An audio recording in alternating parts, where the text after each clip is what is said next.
Olá, pessoal! Vamos agora para o módulo 3 do minicurso História e Cultura, as historicidades no pensamento antropológico, onde então vai ser apresentado o pensamento estruturalista de Lévi-Strauss. O Claude Lévi-Strauss, esse antropólogo aí que basicamente viveu, todo o século XX, um antropólogo francês, nascido na Bélgica, mas de família francesa. Nos anos 30 veio para o Brasil, nas missões francesas da USP. Então, tá basicamente aí nessa origem da Universidade de São Paulo. Faz pesquisa com diversos grupos indígenas aqui no Brasil. Ele vai à busca de conhecer, fazer suas pesquisas aqui. E esse pensamento do Levi-Strauss, ele é colocado, no estruturalismo, classificado, como pensamento estruturalista. E o que esse estruturalismo quer, Ele vai procurar na estrutura a ordem do inconsciente. Então, aquele inconsciente humano comum aos humanos, que vai se revelar através das estruturas. Então, ele tem uma influência muito grande da linguística estrutural, Cecília, Cobson, etc. E vai tentar fazer antropologia uma ciência. O que o Lévi-Strauss busca, então?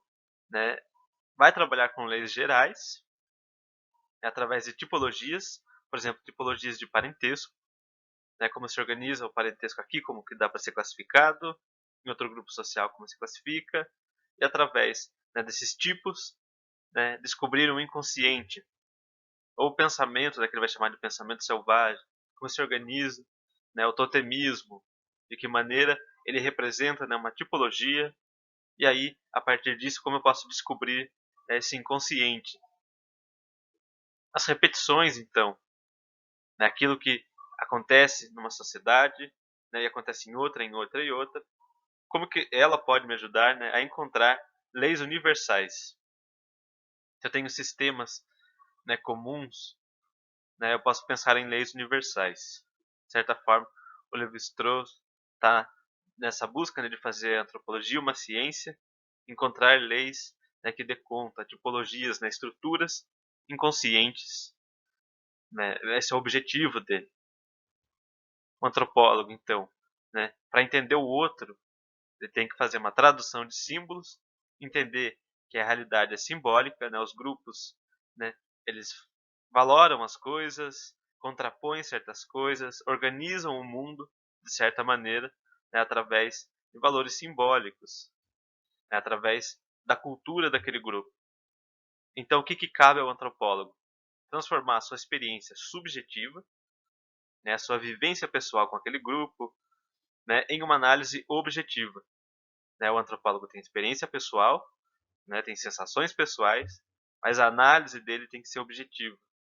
Se eu estou procurando uma estrutura, entender aquilo que é recorrente ali, naquela sociedade, o que tem em comum, com outros grupos, as regularidades, aquilo que acontece geralmente. Então tem que fazer essa análise objetiva, como é organizado esse sistema, traduzir esses símbolos para quem não tem contato com eles. E estrutura aqui para o Lévi-Strauss não é estrutura social, é diferente do pensamento dos antropólogos ingleses, como Radcliffe Brown, que vai pensar a estrutura nesse termo de estrutura social, como a sociedade apresenta, por exemplo, a questão do parentesco. Para o Lévi-Strauss não, é anterior, ela está no inconsciente humano. Tem limitadas escolhas assim que o ser humano pode fazer para se organizar. O que vai contrapor, o estruturalismo tem muito disso. Se pegar o estruturalismo na linguística, o símbolo, né, signo, a princípio, ele é arbitrário. Ele vai fazer sentido nas relações. Sons, que se contrapõem, o P e o B, aquele exemplo clássico, de pato e bato. O sentido vai se dar, pela mudança da letra I, o P, oposição ao B. Como eu mudo a letra, eu tenho sentidos diferentes para as palavras. Eu mudo o som, se muda Então, esses sentidos nas oposições. Assim como o vermelho tem um certo sentido para a gente, em contraposição com o verde, se pensar um semáforo, por exemplo, etc. Né? São, tem formas de organizar, né, que estão no inconsciente, que depois vão se revelar, é claro, né, na vida social, mas é anterior, né, é um pressuposto já. A realidade, então, né, ela só é possível de ser conhecida para a gente como processo simbólico. É os símbolos que a sociedade organiza, né? Seja símbolos de status, símbolos que demarcam as pessoas em grupos, símbolos que possibilitam a comunicação, né? Os sons, as palavras, como elas se organizam, né? As palavras numa frase, etc. Né? Toda a comunicação e toda a vida em comum, né? Organizada pela cultura. E aí a gente vai um pouco no texto História e Etnologia, de 1949, com Levi-Strauss, então, pensando história. Né? São relativamente poucos textos que ele tem essa preocupação nítida com a história, mas ao mesmo tempo, né, o Marshall Goldman fala isso, justamente nesses textos que a diversidade é o foco do Levi-Strauss. Porque nos outros, de modo geral, né, ele está procurando aquele inconsciente comum. Então ele está procurando aquilo que tem em comum na humanidade. Nos textos de história, o Levi-Strauss dá muito foco nas diferenças, né, das diferentes produções culturais dos grupos humanos. E ele começa o texto, né, fazendo essa comparação entre etnologia e etnografia, que tem, né, estudos importantes, mas tem certos conflitos, confusões. Né? Etnografia, basicamente nessa análise de um grupo social específico, né, o antropólogo vai lá, observa e analisa, conta sobre aquele grupo. E a etnologia, né, que vai comparar, né, esses materiais coletados, né, possivelmente, né, por diferentes etnógrafos, inclusive ele pode ser um, mas a etnologia é esse estudo comparativo, né, de diferentes grupos, que pode se chegar, por exemplo, a conhecer o inconsciente. Mas aí o dilema, né? A etnologia vai tentar construir um passado, né, cuja história, né, não, a gente não tem como atingir, não tem material. A etnografia, né, quer fazer um presente basicamente sem passado. São impasses, né? E como pensar a história dentro então da antropologia. E para ele pensar essa relação de antropologia e história, ele vai criticar quem veio antes. Os evolucionistas, que na visão dele, né, uma história conjectural e ideológica, forçaram uma história que não tem nem sustentação, um método que não se sustenta, ideias que não se sustentam.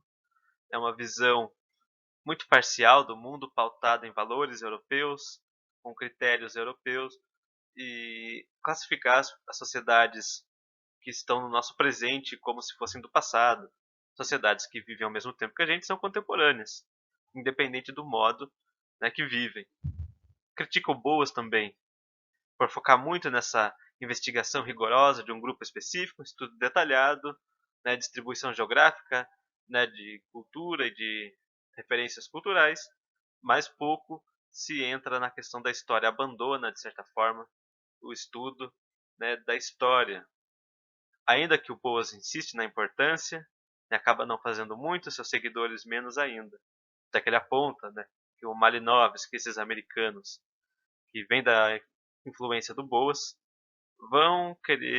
não vão dar muita importância a como as coisas chegaram a ser o que são. Vão ficar numa espécie de presente ali, né, o presente etnográfico. Né? Então vai renunciar à compreensão da história. Então, se os evolucionistas tinham uma compreensão equivocada, o culturalismo e o funcionalismo ali, né, os americanos que seguiram a escola culturalista do Boas e os ingleses, né, vão abandonar a história. Então, fica uma relação indivíduo e cultura sem justamente o conhecimento do desenvolvimento histórico, como as coisas se formaram, né, como se tornaram o que são. O Levi-Strauss ele vai ver uma certa similaridade na etnografia e na história, vai entender que as duas, né, têm por base querer tornar acessível para as outras pessoas experiências particulares específicas, né? aquela experiência de um grupo, né, como aquele grupo viveu, né, tornar compreensível para as pessoas hoje, né, seja grupos do passado ou grupos do presente, distantes geograficamente. Então, tornar outras realidades sociais inteligíveis, né, que sejam compreensíveis para outras pessoas, né, tornar de certa forma acessível. Então, tem até um objetivo comum. Então, qual que é a questão, né?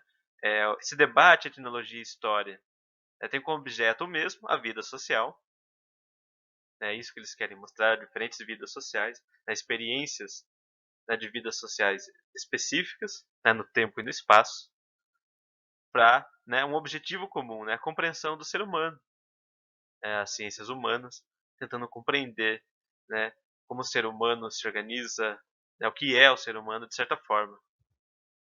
O método, então, da etnografia e da história varia apenas com a dosagem, né, dos procedimentos de pesquisa. E a história, né, o que vai diferenciar de fato, a história trabalha com expressões conscientes, né, documentados, etc. Né, e a etnologia busca o inconsciente da vida social, né, aquilo que as pessoas não expressam, né, mas que está na sua vida social, naquilo que está inconsciente nos homens. Aquela organização que não é dita, mas você consegue, né, estudar sobre ela. O estruturalismo, então, né, o Levi-Strauss vai pensar esse processo para se chegar até o inconsciente, justamente, né, nesse progresso do conhecimento que eu tenho sobre os grupos em particular, a se chegar, então, através de comparação, uma espécie de lei geral. Você tem, por exemplo, para pensar o pensamento totêmico, né, o grupo A, né, pega certos elementos da natureza, classifica por tipos, sei lá, o urso, o lobo tem um temperamento tal, né, se diferencia um do outro, e a partir disso parte para pensar as diferenças entre os humanos ou a organização social mesmo. Então, você tem aí, né, um tipo de pensamento que você observa também em outro grupo, talvez, né, com outros elementos da natureza, mas que servem para comparação. E o outro grupo também. Então eu consigo ter uma ideia geral do que é o pensamento totêmico, que está no inconsciente humano. Porque muitas vezes não pode não ter nem relação histórica, né, de um grupo em relação ao outro. Assim como a linguística, né, os sons, né, as palavras vão ganhar sentido, né, os signos, a princípio, né, eles são arbitrários, não têm um sentido em si. Né, as coisas não têm uma essência, ganham sentido nas relações. Né, o clã do urso, o clã do lobo vai fazer sentido na relação entre um e o outro. Né, o, o que é sério e o que é menos sério, né, é mais alegre ou mais triste, só faz sentido na comparação. Né, se pensar o vermelho e o verde no semáforo, só fazem sentido na comparação um com o outro. Não tem a essência do vermelho, a essência do verde, não existe a essência do preto, a essência do branco. As coisas se dão nas relações. As relações vão construir, de certa forma, as diferenças, e a partir daí eu posso compreender, né, essa generalização, né, de certa forma. Então, essa ideia que tem todo, né, o pensamento humano, né, da base para a comparação, para fazer comparações. Eu posso comparar justamente porque é generalizado, né, esse inconsciente, ele é do humano. Então, a partir disso, eu posso fazer comparações. E aí a questão, né? Como chegar a essa estrutura inconsciente? Como que se chega a isso? O Levi-Strauss vai pontuar que, né, implica também um recurso constante à história, né? Apelar para a história para pensar em si inconsciente. Justamente, né, porque a história vai mostrar que instituições se transformam, né? E a história permite, né, extrair essa estrutura, né, que está ali, e a partir disso, né, formulações, né, as mais diversas, né, que vão se permanecer, né, mesmo com eventos, né, com modificações, né, a estrutura vai estar ali, o inconsciente vai estar ali, né, a estrutura é aquilo que é humano, a estrutura está no humano, né, da base para as ciências humanas, né, essa visão aqui do estruturalismo, né, essa estrutura em comum, esse inconsciente, né, é humano. Então ele dá base para a comparação, dá base para o estudo e justamente, né, pensar que as instituições, mesmo se transformando, né, tem uma estrutura ali, talvez até mesmo nas próprias transformações. Então, a princípio, né, se eu olho para o mundo tão diverso, né, com culturas tão diferentes, a princípio, né, vou ver o caos, né, de formas de organização, né, sempre tem ali, né, uma estrutura, um inconsciente comum organizando, né, ele age nos contextos locais. Eu consigo fazer comparação, porque eu consigo pensar, né, porque apesar do aparente caos, tem uma certa ordem ali. É possível, né, perceber regularidades, é possível perceber coisas incomuns em diferentes grupos humanos. O Levi-Strauss então vai dizer que o historiador vai partir do explícito para chegar no implícito, aquilo que talvez esteja escondido ali nos processos históricos. Já o etnólogo parte do particular, né, da vida de diferentes grupos, para se chegar, né, ao universal, a leis gerais. Porém, né, seguem o mesmo sentido, o mesmo percurso, que muda a orientação, né, de onde vão partir. Né, o etnólogo, né, vai para frente, né, quer chegar mais perto, né, do inconsciente, né, do universal, de leis gerais. O historiador, né, ele vai dizer que vai na marcha ré, vai chegar, né, em atividades concretas e particulares. Né, olha para esses movimentos históricos, mas para chegar, né, num particular específico, como naquele tempo se organizou, como naquele tempo, né, se pensou determinadas coisas, se viveu. Então, a diferença entre historiador e etnólogo é pequena para o Levi-Strauss. De modo geral, né, essa preocupação de conhecer o humano, né, o material é o mesmo, né, a vida social, só muda o sentido, né, para onde vai cada um. Os etnólogos, então, né, têm um interesse principalmente pelo que não está escrito. O historiador, geralmente, né, as fontes históricas, né, de modo geral, se forem escritas, né, não tem problema nenhum, é bom ter as fontes, né, o historiador precisa de fontes. Já o etnólogo, né, o seu interesse já nem é aquilo que está escrito. O que está escrito, é claro, pode ajudar, mas o que interessa justamente é como os homens se organizam, esse inconsciente, né? O inconsciente não se escreve em documento. O inconsciente está dentro ali das relações, das organizações. Porém, né, ele vai dizer que tem essa interdependência entre história e etnologia. Uma ajuda a outra. Não dá para pensar separado ou como antagonista, né, que tem interesses contraditórios, não.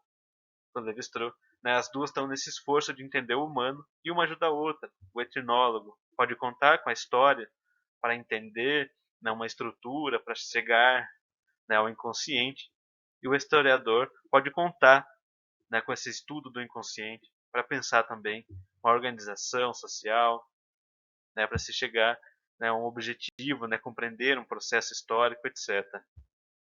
Agora a gente vai para o texto Raça e História, de 1952, texto que foi encomendado pela Unesco justamente para o Levi-Strauss, né, debater sobre raça, etnocentrismo, pensar a diversidade humana. Né? É um texto muito usado até ainda pelos franceses, né, até nas escolas para se debater etnocentrismo, etc. Justamente porque a questão que move ele é em que consiste tal diversidade, né, essa diversidade de produções sociológicas, psicológicas, das culturas humanas. Né, em que consiste essa diversidade cultural humana. Quais são as dificuldades que se tem? Né? Primeiro, as culturas não se diferem umas das outras no mesmo plano. Né? Se for pensar nas comparações dos evolucionistas, né, não tinha um cabimento. Qualquer sociedade que vive no mesmo tempo que a gente é contemporânea, tem sua história própria, né, não é primitiva, não tem cabimento chamá-las de primitivas. As diferenças entre os grupos, né, culturais são justamente diferenças que é difícil se comparar. Né? porque são outras visões de mundo, outras coisas em questão, né, escolhas próprias daqueles grupos e, né, o desenvolvimento histórico, como que se deu também, as escolhas feitas, as relações com os grupos vizinhos, etc. Não dá para comparar o desenvolvimento de cerâmica com agricultura, com pecuária, com religião. Né, qual é o cabimento disso? Né? Levi-Strauss vai dizer não tem. Né? Essa ideia do evolucionismo é infundável, né? Não tem fundamento.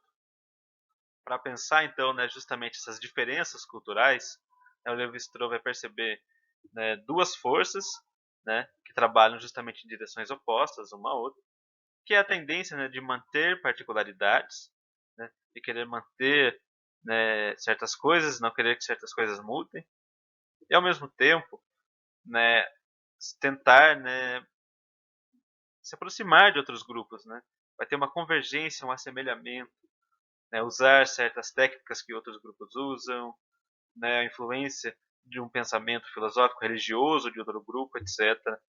Então, ao mesmo tempo que tem essa força, né, de querer ser um grupo específico, né, de querer manter aquilo que é seu, tem nessa força que vai para o assemelhamento, né, que busca a semelhança. E justamente, né, a diversidade não pode ser pensada de modo estático. As culturas estão em movimento, né, a diversidade está em movimento, as sociedades se transformam o tempo inteiro. As sociedades humanas nunca estão sozinhas, estão sempre em relação umas às outras. E nisso, né, surge também esse desejo de se opor, de querer se diferenciar, né? Fazer tal coisa porque aquele grupo não faz, ou não fazer tal coisa porque aquele grupo faz e nós não somos como eles, nós somos diferentes. Então, existe até o desejo de se opor. A diversidade justamente se dá nas relações, muito mais do que até no isolamento, nas relações que os grupos procuram se diferenciar uns dos outros. O homem aqui, para Levi-Strauss, não vai realizar na sua natureza, né, ser um ser humano de fato, numa humanidade abstrata, né, um ser abstrato, vive a humanidade. As pessoas não vivem na humanidade, vivem numa cultura específica, né, uma tradição específica, situada num tempo e num espaço. Então, né, os homens se realizam no seu grupo social, não numa humanidade. Né? Não existe o sujeito transcendental. As pessoas se realizam num grupo específico. Então, né, ele vai dizer que no estudo, né, ou na busca de compreensão do humano, né, da diferença, tem uma dupla tentação. Primeiro, né, condenar experiências, né, que ferem a gente afetivamente, muito diferente, né, dos nossos valores e da nossa visão. A gente vai dizer que é errado ou que é inferior, é uma tendência. E ao mesmo tempo, né, querer negar essa diferença que a gente não compreende, dizer que é um passado ou, né, dizer que é a falta de alguma coisa, né, a ideia, não tem Estado, não tem lei, né, não tem fé, não tem rei, né, negar a diferença. Né. Você coloca, por exemplo, como os evolucionistas, a diferença como algo cronológico, né, estão no nosso passado, mas vão ser como a gente vai ser. Né, tem que ser como a gente é, porque não existe a diferença. Pensamento que nega a diferença. Então, né, o evolucionismo, o que ele fez? Reduziu, né, tudo numa receita única. Tratou a diferença, quando fingiu reconhecê-la.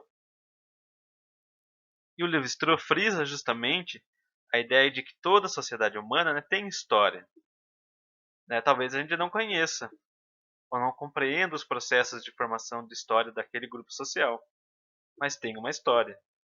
Né? O que seriam chamados povos sem história, na verdade são povos com história desconhecida, mas tem história. A gente só não conhece, a gente não sabe como que se deu nos processos, mas tem uma história. Nenhuma sociedade, né, nenhum povo é criança, são todos adultos. Né? Ou seja, tem que se tratar qualquer grupo humano com seriedade. Né? São grupos humanos, né? Tem histórias, tem formação, tem tradição, né? Tem cultura, então não surgiu do nada, não surgiu ontem, né? Tem vastos conhecimentos que a gente só não tem noção. E não é porque a gente não conhece que é inferior ou representa o nosso passado. Não são outras formas, né? Tem história. E aqui, né, porém, o Levi-Strauss vai dizer o quê? Que tem maneiras de se encarar e se viver a história. Né? Tem dois tipos de história. Porque as pessoas, né, os grupos humanos, né, trataram o tempo de maneira desigual. Então ele vai classificar em dois grandes grupos aí, né? O grupo da história acumulativa, justamente uma história progressiva, aquisitiva, né, que quer acumular, né, pensa, né, se organiza no sentido de progresso, né, vai acumulando achados, instituições, invenções, né, até que se culminou em grandes civilizações.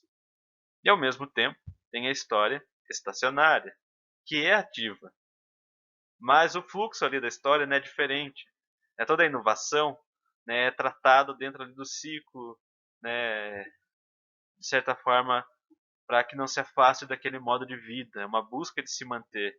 Né? O novo tende a ser encarado dentro já do esquema que existe ali. Né? Não tem esse interesse justamente no progresso, nessa aquisição. Né? É uma outra concepção de história, é outra forma de viver a história, outra forma de tratar o tempo. São dois comportamentos diferentes possíveis perante a história.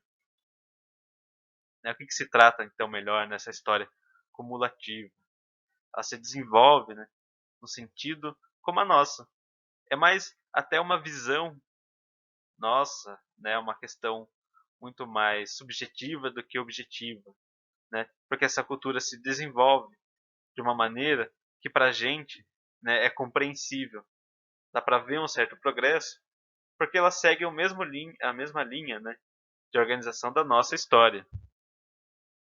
E as outras vão parecer estacionárias, né, que permanecem ali no tempo, porque tem outra lógica, né? Tem um desenvolvimento que não tem significado para a gente. Tem significado para quem vive, mas para a gente não, porque são outros esquemas, né, outras formas de se entender.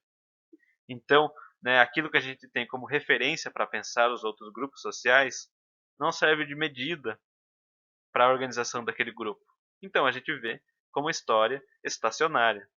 É uma história que fica ali naquele fluxo próprio.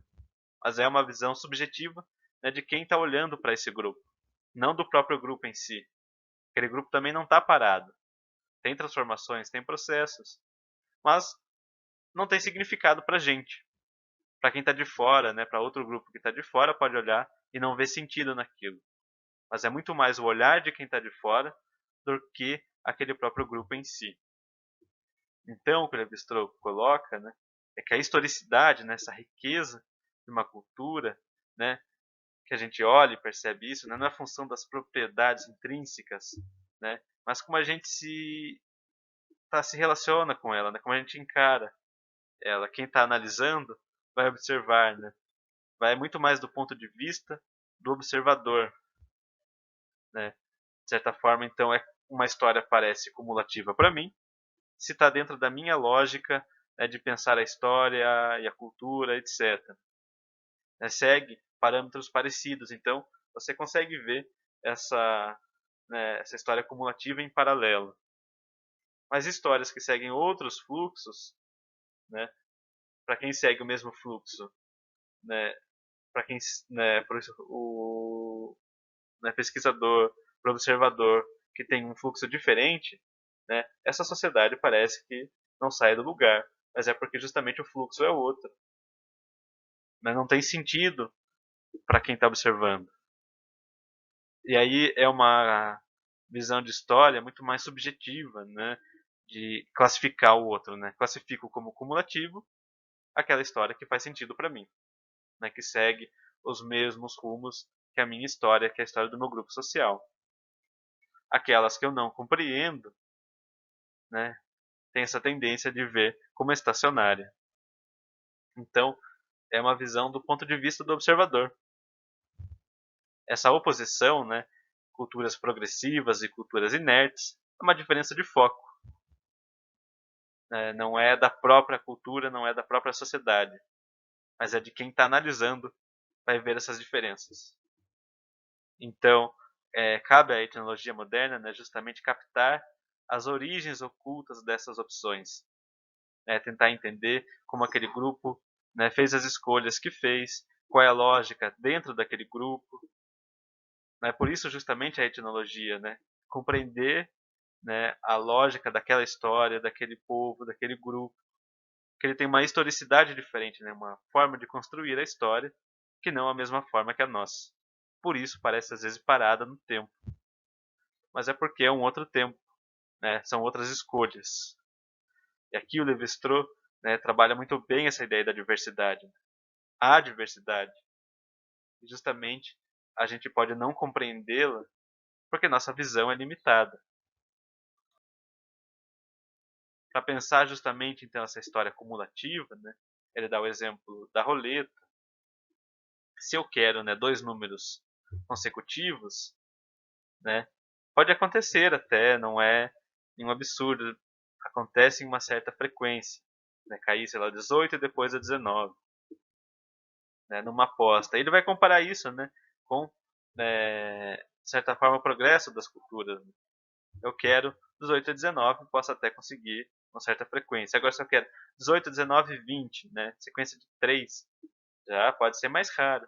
De 4, então, 18, 19, 20, 21, pior ainda.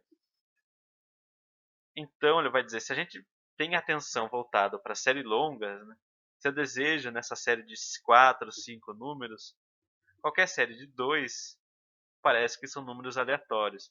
Ou seja, se uma sociedade e outra, né, se pensar, né, no caso, né, ali da França, da Europa, o Ocidente, né, com esse grande desenvolvimento de técnicas, tecnologias, etc., né, pensar desde a Revolução Industrial, então tem um avanço nessa área em específica, vai olhar para outros grupos, né, com significativos avanços dentro daquele grupo, mas que para o olhar do europeu é a mesma coisa, não mudou nada, justamente porque o ângulo de observação, né, o ponto de vista do observador é outro. Como ele valora esses avanços de outro modo. E o Levi-Strauss traz isso, né, que a humanidade não evolui no sentido único. É muito uma questão de ponto de vista. Né? Cada grupo vai dar um sentido para o seu progresso. Né? Tem a ver como cada grupo, né, valora e organiza, né, se organiza. Como ele se situa, né, na história. Como os humanos criam, né, suas historicidades. A história cumulativa, então, né, ela se dá justamente em coalizão com outras culturas. Né? Qualquer cultura, na verdade, é em coalizão, mas para uma história cumulativa precisa de uma grande coalizão. Né? É só pensar o Renascimento, era lugar de encontro, né, de diversas culturas, né, de diversas sociedades. Então, né, o Renascimento, né, teve um lugar propício para acontecer. Essa explosão de referências, justamente porque tinha árabes, pessoas do Oriente, da Europa, norte da África. Então se juntou, né, vários grupos culturais e teve essa explosão. Né? Pôde surgir o Renascimento. A cultura nunca está sozinha, né? E aí que ele coloca, né, não existe cultura cumulativa, né, sociedade cumulativa em si e por si, mas é justamente nessas coalizões, né, em estarem juntas umas com as outras. História cumulativa depende então, né, desses superorganismos sociais, né? Grande conjunto de sociedades em comum, né, vão possibilitar, né, certas transformações, certos avanços numa área específica. Né? A sociedade estacionária ela nem existe de fato, né? Porque suporia uma sociedade solitária, sem relações, né? Não vai desejar se opor, não vai querer se modificar, mas isso nem existe na Terra, né? Não existe sociedade sozinha. Então, justamente, né, a contribuição das culturas está justamente nessa diferença entre elas, né? Em que uma contribui com diferentes conhecimentos, né, com as outras, de certa forma, né, cada conhecimento que cada uma deu pode contribuir-se juntas, né, num superorganismo em super desenvolvimentos. Essa é a ideia aqui do Levi-Strauss. Né? Há diversidade de culturas, né? E justamente quando se tem, né, produções, nunca é a obra de uma cultura só. É justamente de um conjunto de culturas. Né? Se pensar a Revolução Industrial, né, desde as grandes navegações, né, já eram conhecimentos árabes, conhecimentos, né, também depois de territórios africanos, conhecimentos do Oriente. Então tem todo, né, um super-organismo, né? Sozinho nenhum grupo social conseguiria qualquer modificação significativa, né? Qualquer avanço nos nossos termos se deram justamente por união de diferentes conhecimentos, né, de diferentes culturas, com a união de diversas sociedades. E a gente vai agora, pessoal, para as contribuições do Levi-Strauss sobre essa questão da história, da sua obra O Pensamento Selvagem.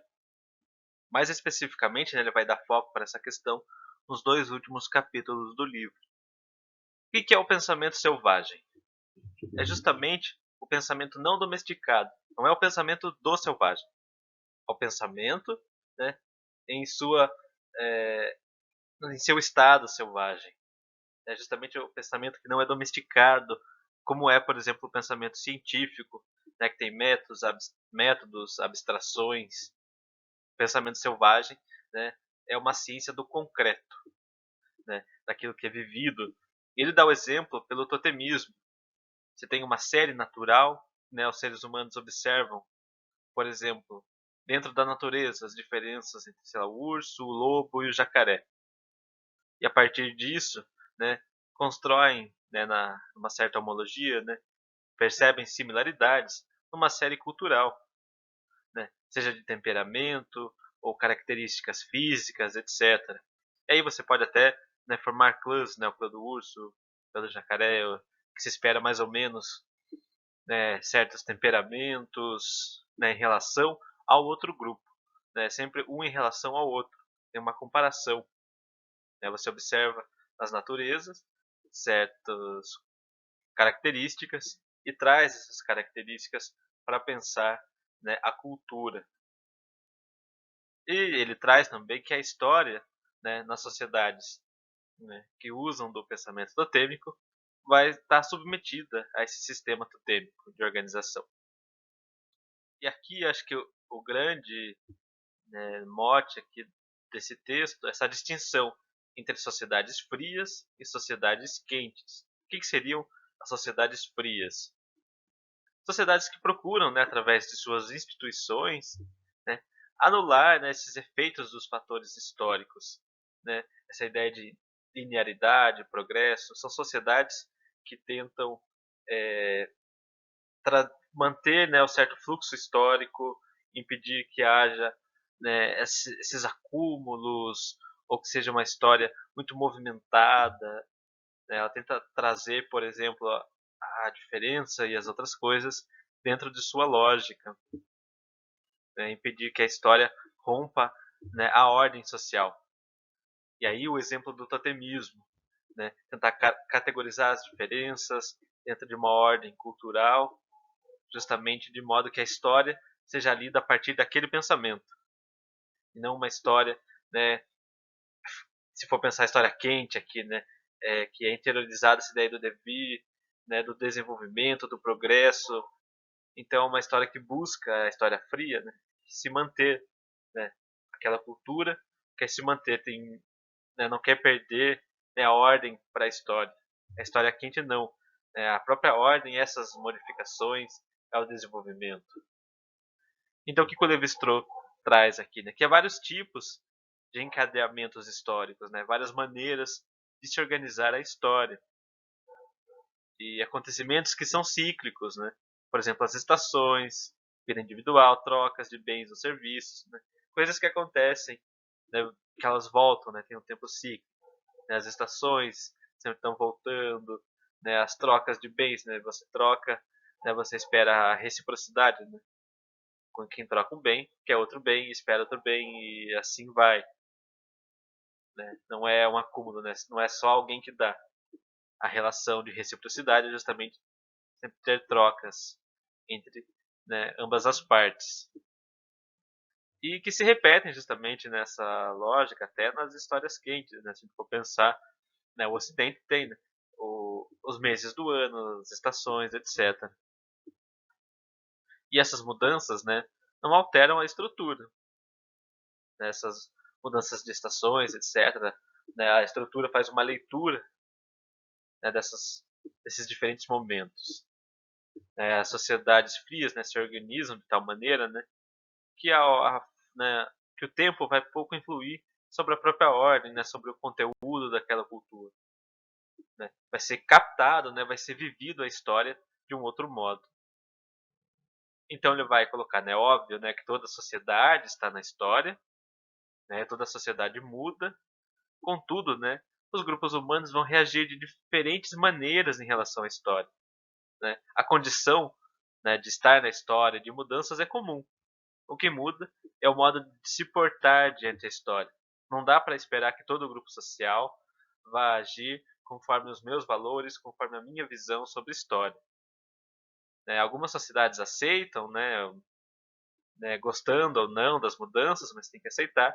Outras já tentam ignorar, né, fazer uma leitura, né, se organizar uma estrutura social em que as mudanças vão ser lidas dentro daquela própria estrutura. Então, o tempo pouco influencia na ordem, de certa forma, né? Tenta-se ignorar essa concepção de história progressiva. A história é lida de outro modo, vivida de outro modo. Que o Ocidente, né, ele tem essa necessidade de mudança, né, vai dizer que é uma sociedade que se pensa, né, se organiza de modo que a mudança é necessária, é uma regra, né, a mudança. Então, né, se tem acúmulo de técnicas e desenvolvimentos, mas não se pode esperar isso em outros grupos sociais. Né? Tem outros modos, né? Tem uma fidelidade, né, um passado intemporal. Né? Os antepassados nos ensinaram assim. Por que a gente vai negar isso? Né? É a ordem, é a nossa ordem. Né? Para o Levi-Strauss, qualquer ordem, né, é melhor do que o caos. Então, né, cada grupo vai tentar se pensar e viver a história de certo modo. Né? Uns aceitam e vão de mão dadas com a história, com as mudanças, outros tentam negar e ler, né, as mudanças e se manter, né, com os ensinamentos dos antigos, com a cultura, daquele modo, né, que vivem. O que ele vai dizer? Né? Por que ele está fazendo essa discussão?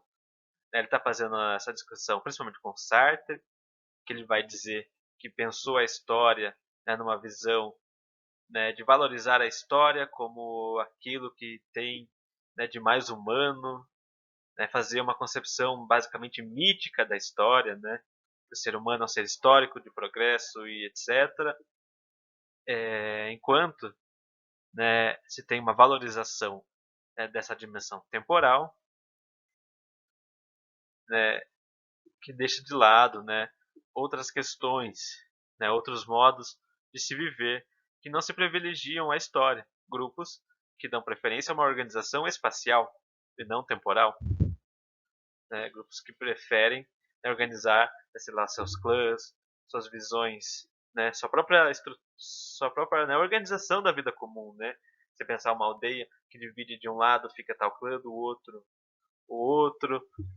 Então, se tem uma organização espacial, né, o lugar dos espíritos, as coisas são situadas no espaço, por exemplo, e não no tempo. Então, se você dizer que só a história é aquilo que tem de mais de humano, é uma visão mítica, né, uma visão muito específica, né, do Ocidente moderno. Né? Não é uma inteligibilidade superior, nem mais humana do que as outras. A diacronia, né, essa organização no tempo, não é, para o Levi-Strauss, né, superior às outras formas de se organizar. E o que ele está observando é que tem filósofos, né, não só Sartre, né, mas que vão valorizar demais a diacronia, em detrimento, né, da sincronia, de uma organização, por exemplo, espacial. O etnólogo, então, né, ele tem que respeitar a história, né, usa da história, né, é importante a história para sua pesquisa, né, para seu conhecimento do ser humano, mas não pode dar a ela um valor, né, privilegiado. É né, entre outras coisas. Né? A história é, entre outras, né, coisas, parte do ser humano. Mas não só, né? Não é e nem é, né, o principal. Né? Mas está ali, né? Não dá para negar a história, né? Também não é rebaixar a história, mas é entender que não é só a história que forma o ser humano. É parte, né, essencial, mas não só. Então, né, o Márcio Goldman, aliás, né, vai dizer que o Levi-Strauss vai justamente fazer uma crítica, né, a esses pressupostos do pensamento ocidental, né, essa filosofia da história, né, essa ideia de história como aquilo que tem de mais humano e aquilo que move os seres humanos. De certa forma, né, uma crítica a uma espécie de imperialismo da história. E o Levi-Strauss busca até justamente, né, entender, né, a história, o historiador, vai dizer justamente, né, o historiador, né, ou o agente histórico, ele vai destacar, né, fazer recortes para criar uma história com sentido. Né? Se for pensar história mesmo, né, história total, né, é o caos. Né? Tem muitas coisas individuais, sentimentos em jogo, é, né, a gente busca entender, né, o historiador vai fazer recortes para que se torne possível, né, uma compreensão da história. O que a gente tem é o caos, né, o historiador, então ele faz recortes, destaques, né, de modo que seja compreensível os acontecimentos. A história, né, nunca é a história, não existe a história. Né? Você vai ter perspectivas também, né, em jogo, né? Tem a história, né, para a classe trabalhadora, a história para a burguesia. Por isso mesmo, na história, que Levi-Strauss vai dizer, é história para. Né, para você tirar uma sentença, né? Se, por exemplo, a Revolução Francesa, né, tem a visão, né, dos aristocratas, né, provavelmente não vai ser uma visão muito boa sobre a Revolução Francesa, a visão burguesa, que daí já é a contraposição, né, a visão dos trabalhadores, né, e a própria história, né, pode ser pensada a partir dos indivíduos que estavam lá, etc. É, então, por isso, né, o historiador vai fazer recortes, né, pode até apresentar mais de uma visão, mas destacando, né, que são perspectivas separadas. Ele vai fazer justamente nesses recortes tornar a história compreensível, né, inteligível, porque a história mesmo como um todo é puro caos. E aqui algumas reflexões que o Márcio Goldman traz a respeito do Levi-Strauss. Né? O Levi-Strauss, né, ele traz uma perspectiva antropológica de fato para pensar a história, não etnocêntrica. Há diferentes modos de se pensar a história, de viver a história. Eu não posso julgar o outro grupo, né, como inferior ou né, atrasado, porque vive de outra maneira, porque pensa a história de outra maneira. Justamente, né, tem diferentes maneiras de se viver a história, como tem diferentes modos de sistemas de parentesco, como tem diferentes religiões, como tem diferentes formas de se relacionar, etc. Então, né, a história não seria diferente. Né? Não existe a história, né? Tem o modo como cada grupo vive a história. Ele até separa, né, que a história aqui, né, é um termo polissêmico, pois significa a historicidade, né, a história dos homens, desfazendo a história. E é isso muito, né, o que os antropólogos vão estudar, né, esses homens fazendo a história, né, não a história dos historiadores, que né, é uma ciência, né, construindo a história, tentando compreender justamente esses processos, né, ou uma filosofia da história, né, que é a principal crítica aqui do Levi-Strauss, né, essa ideia da primazia da história para pensar o humano, né, e justamente, né, o Levi-Strauss, ao pensar sobre a história, onde ele foca mais para pensar a diversidade, e aqui sua importância, né, a diferentes maneiras de diferentes historicidades, né, os homens fazem a história de diferentes maneiras, né, há uma diversidade, histórias quentes, histórias frias, né, pontos de vista sobre a história, né, um ponto de vista de que esse grupo é cumulativo ou estacionário. Mas acho que aqui é a beleza do Levi-Strauss em trazer a diferença para pensar a história, diferentes maneiras de viver, né, a história. E aqui, né, as referências bibliográficas para esse módulo, né, esse texto belíssimo do Márcio Goldman, Levi-Strauss e Sentidos da História, e onde se encontram, né, os próprios textos do Levi-Strauss aqui trazido. Foi um recorte também específico. Espero que tenha dado para entendeu, aguçado, né, para pensar sobre a história e essa ideia belíssima do Levi-Strauss, né, de pensar essa diversidade de maneiras, né, de se construir a história, nessa diversidade de historicidades que tem o ser humano. É isso aí.